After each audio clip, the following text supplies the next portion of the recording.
Down south? Okay. Please take the seats and state your name for the record. Barbara Holland. I'm not opposed per se about the open meeting law because I think it's important, but there's some questions that I would just ask the committee as you were reviewing this. If you have a 3-member board and you actually have 2 board members that want to walk with the landscaper, does that constitute a meeting? Right now, the Ombudsman's office has come up with basically not a written statement, but a policy statement that if there's 2 board members, walking with the landscaper, that constitutes a board meeting.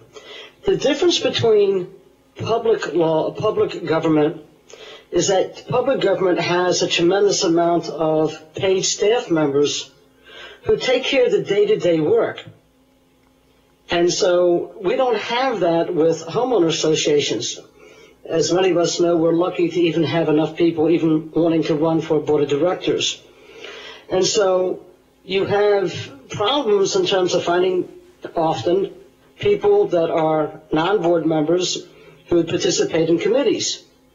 Now, in public, you have the zoning committee. You have so many different commissions, so many different departments, that by the time certain issues come to the commission, they've already gone through some sort of administrative process for you all then to make the big decisions. We don't have this same type of volunteerism or managerial type relationship that you have in government.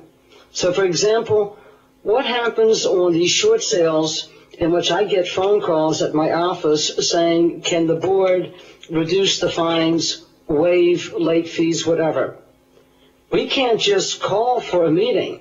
What has to happen then is that realistically, practically, you would have emails being sent saying, okay, here's the situation, and in trying to help a homeowner, let's waive the late fees or some sort of fines in order for them to sell their home.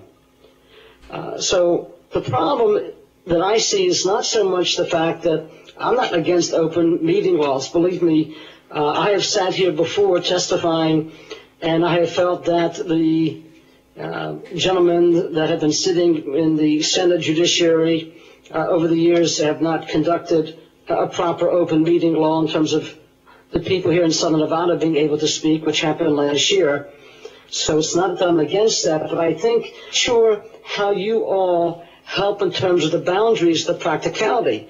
Unless the board at the very beginning of the year says, okay, the following items management's going to take care of. It's not even going to go through the board of directors.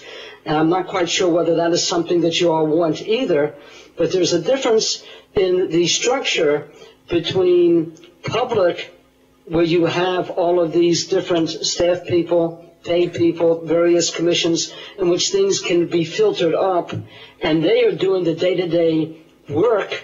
They're doing the day-to-day review of items before it comes to the commission. That's the biggest difference as far as what happens to these HOAs. And so if we actually could get more volunteers, that'd be wonderful. The gentleman that just finished speaking, I have a 791 homeowner association, and I can tell you, we've been managing this for about 2 years. If I have seen 3 homeowners show up for a meeting, they would probably have to rush me to the hospital. I'd probably have a heart attack. The problem is that you don't really have people participating in the way that you think they would be.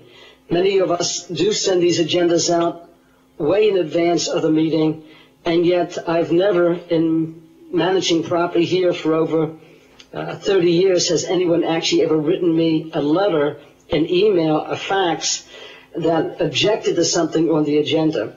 So there are some issues. The other thing I would just mention is that because of the budget cuts that have happened, the main area where many of us have been meeting have been at the libraries. And right now there is a tremendous amount of problems there. Most associations meet after 5 o'clock in the first place because most of us actually work. And so we have a problem as far as timeline of trying to get everything in at a meeting. Right now you do have a homeowner forum at the very beginning of the meeting, which was to address items on the agenda, and then a second homeowner meeting at the homeowner forum at the end of any other comments that homeowners want to make. Being able to try to go through a meeting, assuming that you even have anybody there to that are homeowners that are concerned, is for them to have a 5-minute per item. We would never be able to even finish our agenda. We're already being kicked out of the library fast enough, and then trying to find other places that have some sort of reasonable fees, to hold our meetings, is an issue. So that's something that, as far as a timeline for you all to consider, and then perhaps in your discussions, how do we do a balance between making sure that people have the right to talk and speak, and yet at the same time recognizing that there are day-to-day daily functions. Not one of us, know what happens here at City Hall or at the County Commission on the county government at any given time period of the decisions that administrative people are making all the time. So it's not that I'm against the bill per se, I'm not, but I'm not quite sure how you all can come up with some sort of balance, because believe me, if we could find more volunteers, we would not have half the problems that we do have. Thank you, sir. Thank you, Ms. Holland.